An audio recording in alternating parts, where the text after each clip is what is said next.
right now, I'm kind of using my camera, the webcam, and all that stuff as a bit of a babysitter. Um, with the price of everything going on up and life, everything being the way it is, having consistent caregiving and having someone consistently watch me becomes harder and harder. But you can bet rest assured, they're keeping their eyes on me, regardless. If you can look at my face right now, you can see that we've been crying. But let's not talk about that. I'll tell you what I'm doing right now. We have these trays, and then on the other side, there's a whole bunch of other trays. And I'm going to be um, pulling, like these are they're little circular thingies. They're little grow pods, if you can see them a bit from here. And in the little grow pods, after you put water on them, they have these little circular pieces on there. If you see me throwing on the floor, this is the mess room, for the garage and growing and pre-starting stuff. So it'll be swept up. But in these little pods enable you to just stick the seed right down into the pod and to not have to worry so much when you're trying to start seeds. And this year, we're starting a lot of seeds. This year we're going to be making a garden for the ages, and I am so proud that being newly medicated and when having my spirit up, that I'm able to actually at least participate in a small way when it comes to being able to contribute to the gardening life my husband has. It makes me feel good. Lately, I've come to realize some things about myself, and I think it's a new medication as well. If anybody shows up and I don't respond, no, it's not because I don't love you. It's because I'm autistic and I'm hyper focusing too. So, um, what we recently learned about ourselves, we found very shocking. We shouldn't have. There's a lot of things you learn and they're rather shocking, but this shouldn't have been. All of our life, we've had an extraordinarily difficult time dealing with grief. And so, since we always were living in fight or flight mode anyway, and life was always hard and frustrating and dangerous, we just got used to holding our grief in, you know, and it became to the point where we could just turn our grief on and off. And we prefer not to grieve, so we prefer to keep it turned off. And I realize how much that can affect the body when you don't properly grieve. I've had stomach issues all of my life, severe stomach issues. And I thought they were from, everything from gastroparesis to, gastrointestinitis all the time. There was always something going on with my stomach. But then I remember every time I'm sad is when I get a terrible stomach ache. And as a family, as a group, as a DID system, we put together that instead of being sad, we punished ourselves for being sad because that's what it was like growing up. So instead of just allowing myself to grieve over the fact that I'm getting ready to lose someone who I love, I punish my stomach. I don't process my emotions, and I do everything to avoid even thinking about it. And I can't believe I'm just now figuring this out just now. Like, it's crazy. But now that I know that I do it, like they say in G.I. Joe, knowing is half the battle. Now that I know this is something that I do, I can do something about it. I don't know what to do yet. Because how do you grieve? How do you properly grieve? I know that grieving has like a process. I can probably Google it logically and let's see. Let's see what Google tells us about grief and the stages of grief. And if you guys see a lot of switching going on, that's because we're grieving, I guess, and we're going through the stages of grief. Let's see, we're stages of grief.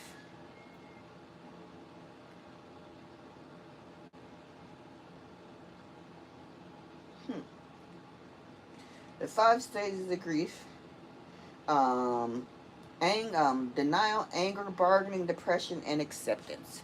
So right now, denial. I think our biggest hang up when we come to grief is we never get past denial. Literally. That's the stage of grief that we stay stuck in. I and most of our life has been stuck in denial, like it's not happening. I've gotten to anger a few times over the years. So I've gotten to the anger stage of grief, which is frightening when you have DID. Being angry in the angry stage of grief when you have DID means that the people who have a problem with anger are or have anger issues are more prone to take the helm when you're in a DID system, and those people in my system happen to be extraordinarily dangerous. Yeah, so those people in my DID system that get angry are not the ones that get angry and not plan to do something about it, and they scare even me. Um, and realizing that, I guess, makes me a better person. It means that I'm actually analyzing my true behavior, what really makes me do what, and I am taking responsibility and accountability for it. There are some dangerous actors in my body, some that even scare me, and they they have autonomy. You feel me? They have a right to their own, life in this body. And although some of them have calmed down, some of them have not. Take for instance, I can't talk about it behind her back, so I get in trouble. Um, Take for instance me. It's Gigi, guys. So take for instance me. I have a very, I'm 3 years old in the personality group, so I have a very hard time controlling my anger and rage. I have the anger and rage of a toddler and the reach of a grown woman with the internet, and a lot of time on her hands. And that is not a good combination when you're trying to grieve. And so I try to skip the anger. I don't like to get angry. I don't like to get angry because I don't like all the thoughts that come with anger. And with me, anger comes with retaliation. I don't know why I'm like this. We're working through it. But I know that when I'm angry, the first thing that comes to my brain is, how can I retaliate? And it didn't get like this bad until after the military. Like before the military, I'd say I was a big old doormat. You know what I mean? But after being in some really hood relationships where, we were taking music out of people's cars and, there was some pew pews going on, being in those type of relationships, it hardened me to a lot of things and gave my anger more power. There's nothing like having someone with a mental illness that has access to anger, access to things to do something about their anger when they get into a rage. And I know I shouldn't have access to things when I'm in a rage. I mean, I get it. And so that's probably why I avoid the stage of grief where it comes to anger. I usually like to stay in denial. If I can pretend nothing's happening, then it didn't happen. And I did that all of my life, and I'm cool with it. But now, those of us who want to mature, who want to heal, are trying to learn more about the different stages of grief. And so, let's see, denial, anger, bargaining. I don't know if I've ever. Okay, so denial, anger, bargaining, depression, and acceptance. I don't. I don't know what bargaining is. That's a weird one for me. So who am I bargaining with? God? Um, El? Yahweh? Who am I bargaining with? That's the confusing part of me for grief. Like, so what the heck is bargaining? Who exactly am I bargaining with? Ah, I don't know if I've ever been to that stage of grief where I'm actually in the bargaining stage of grief. I've been to definitely the anger, definitely the denial, but certainly not the I don't think I've ever went to bargaining. And for someone who's already afraid of their own anger, staying in denial about your grief feels so good. I mean, I'd rather be in denial and like pictures where it didn't happen than to be angry about it. Because angry makes me want to react, which lets me know that I need to do something to learn to manage my anger and my more invasive thoughts. We're working with that. Little task: building little houses, making little fairy trees, making my life as small as possible has kept me from turning into a serial killer. Truly. I think about all the things I've gone through, and I had all the makings of it. Easy disappearance, lack of any sense of responsibility, and certainly denial, and multiple personalities. So DID. So there's some people in here that have led lives that some of us know nothing about. Does that scare me? All the time. All the time I think that one day somebody's going to come back to our house and say, "Are you such and such and such?" And probably one of the names I used to have before, and I'll have to deny it and run. I don't know everything that I've gotten up to in my life, but I know a lot of it hasn't been great. If you're just now joining or if you're watching, this is me making my life small. So one of the ways I make my life small is by doing small menial tasks that can be safely done where I cannot harm any of the people or the animals. And one of those tasks is this. Um, I used to worry more. I used to worry more about my suicidal ideation when I was, you know, back in the day. These days, I don't think that's much of a worry as much anymore as my homicidal idolation. That part, um, that part was new to at least part of us that we had the capacity for those types of fantasies, and to know that in the deepest parts of us, we're probably capable of those things. But at least I'm willing to look in the dark and face that darkness. Everybody says what they're not capable of. I know one thing I'm not capable of, and for sure, and that's ever hurting a child. That's it. And I can't guarantee you that because, like, not like if I accidentally run over a child, there's nothing in this life that's guaranteed. Life is so fleeting. I wish I wasn't so mollitin'. But again, I'm dealing with grief. And like, who gets turned on by grief? Who thinks grief is sexy? Nobody wants to like blap it out to being in grief. You know what I mean? So, I'm going to learn to process my grief in a healthy way. Some way, somehow. I'm going to read. I'm going to give myself space. I'm going to continue to try to keep up with this upward mobility that my medication has given me and the changes it's made in me and in my heart and my life. Gosh, I just I don't want to stop my progress to grieve. I don't want to feel like I did all this work to finally get to a place where I know who I am, and I'm not wrapped up in emotions or just I just want to be free.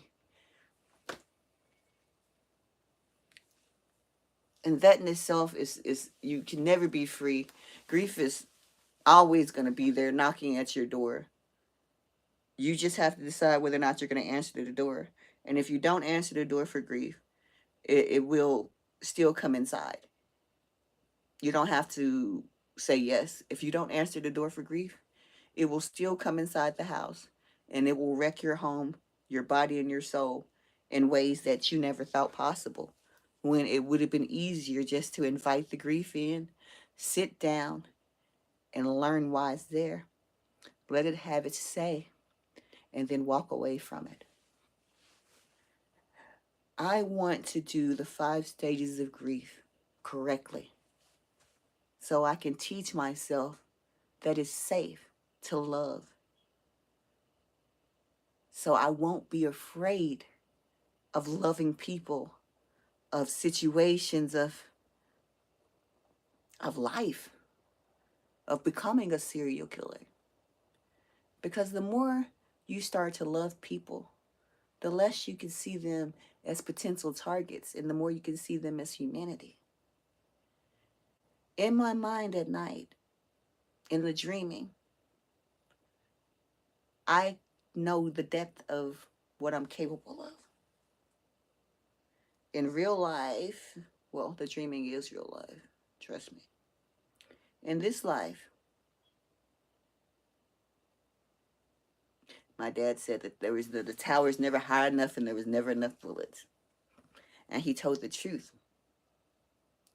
I want to learn to have a respect for humanity again, but humanity keeps doing so many disrespectful things that I'm having a hard time learning to respect humanity as well as be able to grieve it.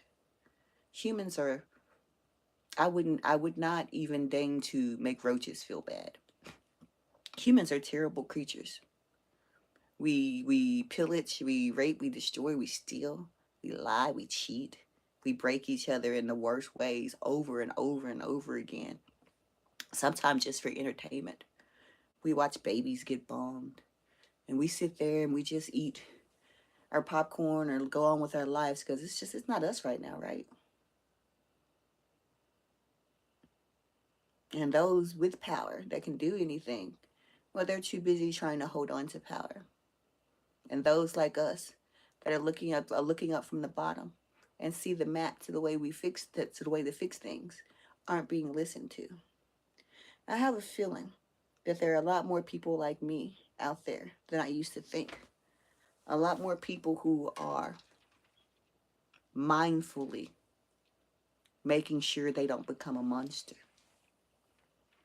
When you know you have the capacity to become an absolute monster, it is your responsibility to check that part of yourself. I say that part of my humanity because only humanity would make me capable of something like that. I've lost my, and not for just individuals, for humans individually, I can look at individual humans and love and want to protect and save. But then the rest of them can just, there's too many people doing too many bad things and getting away with them for me to have time to grieve. I don't have time for grief. Right now, and children in Gaza and everything that's going on in this world and Ukraine, who has time for grief when every day we're grieving? When every day there's something new to grieve, you know? Who has time for grief like that? I don't have time to grieve. I don't have time.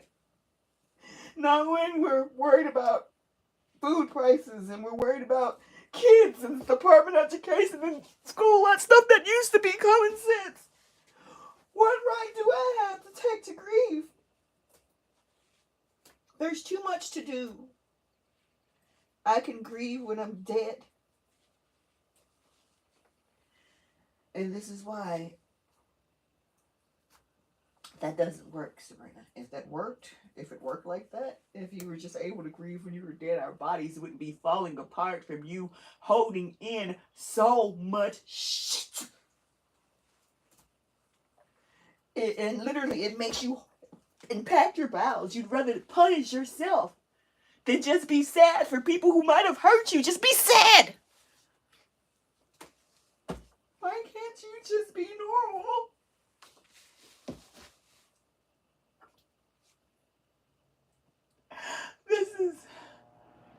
I guess a day in my head you guys get to see out loud. Because I wish that I just knew how to be normal. I want so bad to grieve like a normal person, to live like a normal person, to desire to go see people, to want to come outside, to want to love and be loved in return. But humanity, I've had so much bad luck with humans. You know, whenever my pets break my heart, it's usually when they pass away. It's always when they pass away. Humans can live years more than pets, and they can break your heart 1,000 times every single day. So why should I have to grieve? I would spend my entire life in grief. Look around you. Look around us. This small space, this tiny bit of life, these little pods, these seeds, these life, this garden, that's what you should be focusing on. Because denial has not killed us yet. But grief certainly feels like it is. There's a reason why we don't do grief. Because we do empathy too well. You know what I mean? You look at things, you read things, you feel things, you can feel them, you can feel the other person's pain, the outrage, the no justice. And you wonder how people in this world just keep walking, and you do it, you keep walking. I keep walking because I don't grieve. I keep walking because I don't grieve. Denial is a safety tool. If you have not recognized that every time we grieve, it slows down everything, then you have not been paying attention. You're always going to have something to cry about. Fix your fucking face.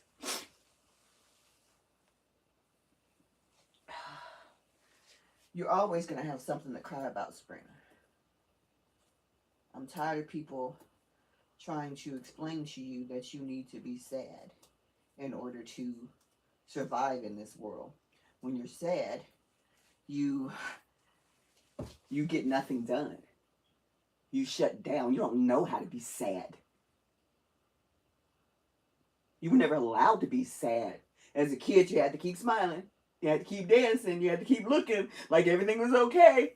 And then when things were bad, you had to just keep smiling.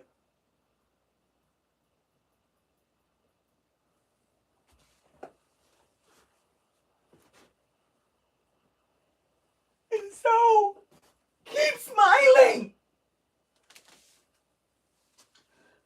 Why do something new when this has worked for us for so long? When simply staying in the first stage of grief has been the safest alternative for us in our entire life. Staying within denial. In denial land, all humans are really kind. In denial land, nobody touches children. In denial land, where I live, you don't worry about disease or racism or people starving or a rich government that hates you.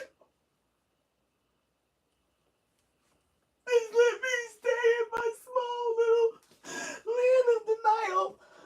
Give me that boon. No one else is giving me any other fucking boon in my life. Give me that one. Don't make me grieve.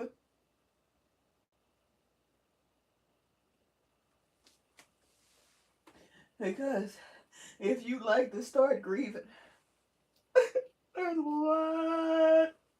lot of things I can bring up, man. There's a lot of things in your soul that probably need attention. There's a line.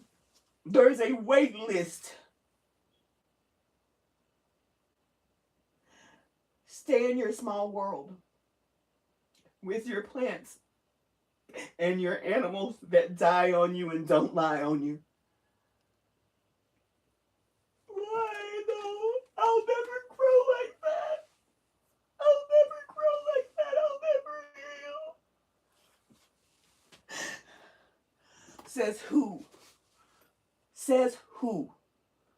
This world is backwards as fuck, Sabrina. They have you sitting there being sad all the time.